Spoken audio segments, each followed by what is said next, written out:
In 1995, America would experience the worst act of homegrown terrorism in the history of the nation.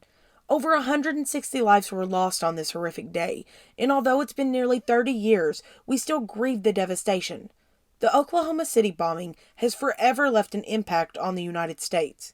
People witnessed domestic terrorism firsthand, and it was terrifying. How could this former Army sergeant turn into an American monster? In this episode of the Chronicles of Time, we will discover who committed this heinous act, what their motives were, and the aftermath of the bombing. I'm your host, Rachel Payton. Let's dive into the Oklahoma City bombing.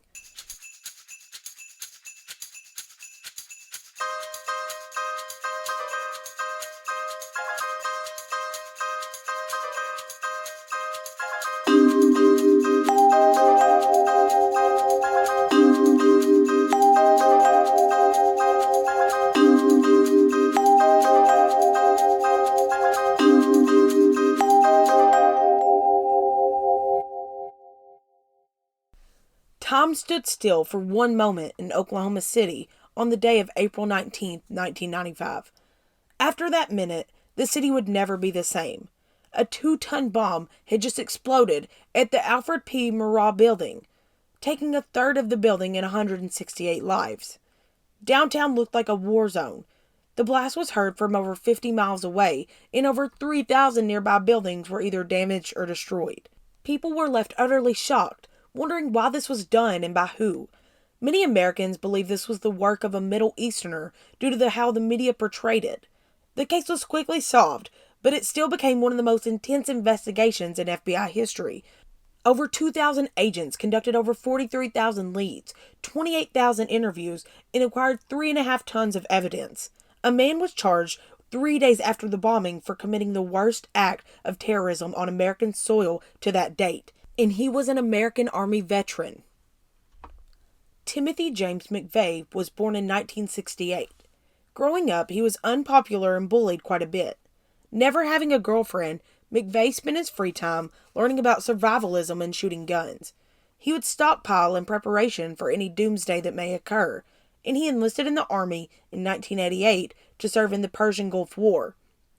McVeigh's time in the military may have quite possibly been the best time of his life. This life seemed suited for him, and he was quickly promoted to sergeant. He would meet a lot of people in the Army and struck friendships with Terry Nichols and Michael Fortier. The men bonded over their like-minded paranoid political views and distrust of the government. The same government that they vowed to defend, might I add. McVeigh would try out for the Green Berets, but instantly knew it wasn't going to be for him due to how bad he performed. He would receive a Bronze Star by the time his military career was said and done. After requesting to be, he was honorably discharged in 1991. Once out of the military, McVeigh would live with his dad and work as a security guard for minimum wage. During this period, his life began to go downhill. He was depressed and his views began to darken.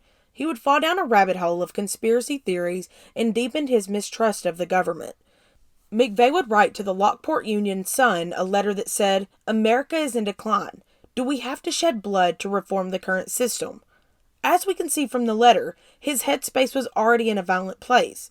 But there were two events that really set McVeigh over the edge and solidified him wanting to commit violence against the United States government. The first was an incident in Idaho that occurred in 1992 called Ruby Ridge. Former Green Beret Randy Weaver had an 11-day standoff with the FBI, Secret Service, ATF, and local authorities. The siege ended in the death of a U.S. Marshal and Weaver's wife and son. After this, Timothy McVeigh went off the grid, sold his belongings, and would travel from gun show to gun show, staying with his Army buddies. He would meet like-minded people on the road, but perhaps the one thing that radicalized McVeigh the most was the siege of Waco in 1993. The Waco siege was a 51-day standoff that started when the government raided a compound of the Branch Davidians, an apoplectic cult. During the standoff, McVeigh made his way to Waco to see things in action.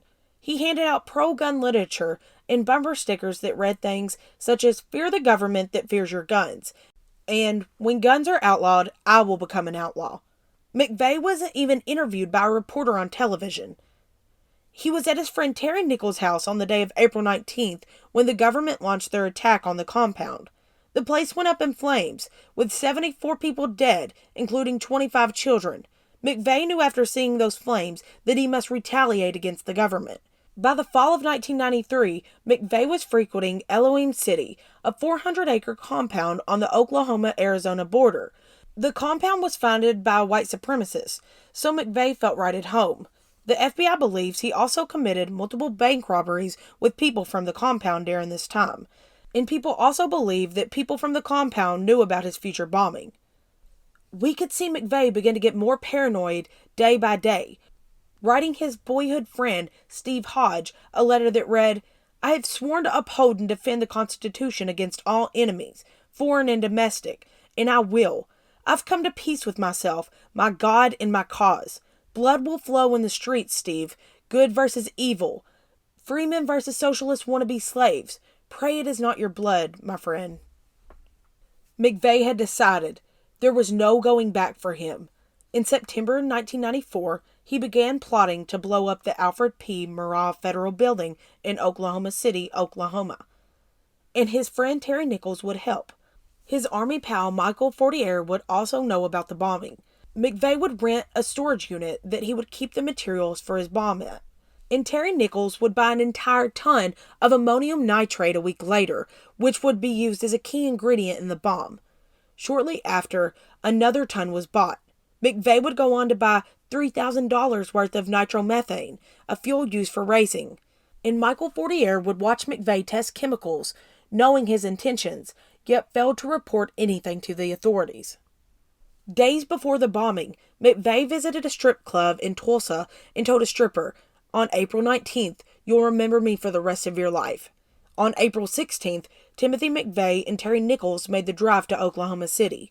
That same day, McVeigh parked a getaway car a few blocks away from the Murrah building. On April 17th, McVeigh would rent a Ryder truck from Elliott's Body Shop. He used the name Robert D. Kling and said he was using the truck for a 4-day trip to Omaha. A day before the bombing, Nichols and McVeigh would spend the day nailing 13 barrels into the floor of the Ryder truck. The barrels would each be filled with 500 pounds of explosives. April 19th just so happened to be the 2-year anniversary of the Waco compound going up in flames. To McVeigh, this was no coincidence. On the morning of April 19th, 1995, McVeigh drove the explosive-filled Ryder truck towards the Murrah building. At 8:57, he stopped the truck and lit a timed fuse. At 9:01, he parked the truck next to the Federal building, got out, and began his walk to his getaway car. At 9:02, the 2-ton bomb exploded. There were 361 people in the building when the bomb detonated. Where the truck was, there was a 30-foot wide and 8-foot deep crater. 5 people died outside the building when the bomb went off. Inside the building, 11 people died from the 9th floor, 5 from the DEA, and 6 from the Secret Service. On the 8th floor, 15 people died, all working for the Housing and Urban Development. On the 7th floor, 19 people died, also all working for the Housing and Urban Development. On the 6th floor, 2 people died from the Marine Corps Recruiting Center. On the 5th floor, 10 people died, 7 from the Department of Agriculture, 2 from the Customs Office, and 1 person from the Housing and Urban Development. On the 4th floor, 19 people died, 11 from the Federal Highway Administration, and 8 people from Army Recruiting. On the 3rd floor, 26 people died, 5 people from the Defense Security Service, and 21 people from the Federal Credit Union. On the 2nd floor, 19 people died, mostly children, from the Child Development Center. On the 1st floor, 42 people died, 40 people from the Social Security Administration, and 2 people from General Services. Over 800 people were left injured from the tragedy. The blast was equivalent to 5,000 pounds of TNT and caused at least $652 million worth of damage. Instantly after the bombing, rescue personnel searched the scene, and after 10 hours, the last survivor was found alive. After the bombing, McVeigh left in his getaway car, but was pulled over nearly 90 minutes later for not having a license plate. He was ultimately arrested for illegally concealing a firearm and was put in jail. The rear of the Ryder truck was located, and the VIN number, or the vehicle identification number, traced back to Elliott's Body Shop. The shop was able to provide the FBI with all the information they had and put together a drawing of what McVeigh looked like. Since he didn't rent the truck under his real name, investigators needed to find out what it was. The sketch was shown around town, and a hotel had just the answer they needed. The man they were looking for was named Timothy McVeigh. Just as McVeigh was expected to make bail on his firearm charge, he was arrested for connection in the Oklahoma City bombing. Terry Nichols heard that authorities were searching for him, so he turned himself in to the Kansas police. Now that they had the men they needed in custody, it was time for trial.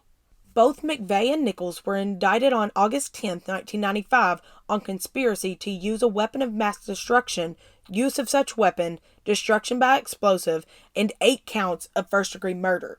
Why only 8 counts when there's 168 people dead? Well, they were only bringing charges for the 8 federal agents who were in the bombing. Conspirator Michael Fortier had to pay $200,000 back and serve only 12 years in jail because he gave authorities information during the investigation. The case was moved to Denver, Colorado due to the media coverage that had tainted the jury pool in Oklahoma City. Timothy McVeigh was found guilty on June 13, 1997, and the jury decided he'd be executed by lethal injection. Terry Nichols wasn't sentenced to execution, so he returned to the state courts to be tried for the murders of the remaining 160 victims. He was found guilty and is currently serving 161 life sentences in isolation in a supermax prison. Michael Fortier only served 11 years in prison, and now we spend our tax dollars protecting this monster in the Witness Protection Program. As for Timothy McVeigh, he went on to do an interview for 60 Minutes while he was in prison. He said, "It was terrible that there were children in the building, and he thought that the bomb was a tragic event. I don't know what planet McVeigh was on during the interview, but it most certainly wasn't Earth." On June 10, 2001, he ate 2 pints of chocolate chip ice cream for his last meal. The next morning, there was a 30-person viewing area in the prison and a closed-circuit TV in Oklahoma City to watch his execution. McVeigh would make eye contact with the viewers as the needle was injected, and he was pronounced dead at 7:14 a.m. on July 11, 2001. The Murrah Federal Building was demolished on May 23, 1995, just 34 days after the bombing. A team instantly went to work on a memorial at the site. It was dedicated on April 19, 2000, exactly 5 years after the devastation. The National Museum and Memorial has 2 matching gates on both sides. One of the gates has the time of 9:01, representing the last moments of peace. The other gate has the time of 9:03, representing the first moments of recovery. There is a field of chairs with 168 bronze, glass, and stone chairs honoring each victim. There is a reflection pool that allows visitors to see how the memorial has affected them, and a rescuer's orchard that represents the responders who came to the scene. There is a survivor tree at the site that is over 100 years old. Its bark was full of debris and it didn't look hopeful, but after a year, the tree began to grow again. Lastly, there is a museum that has exhibits and artifacts detailing the conspiracy to blow up the building. Nearly 30 years later, this is still the worst homegrown domestic terrorism on American soil. The nation stood still at 9:02 a.m. on April 19, 1995.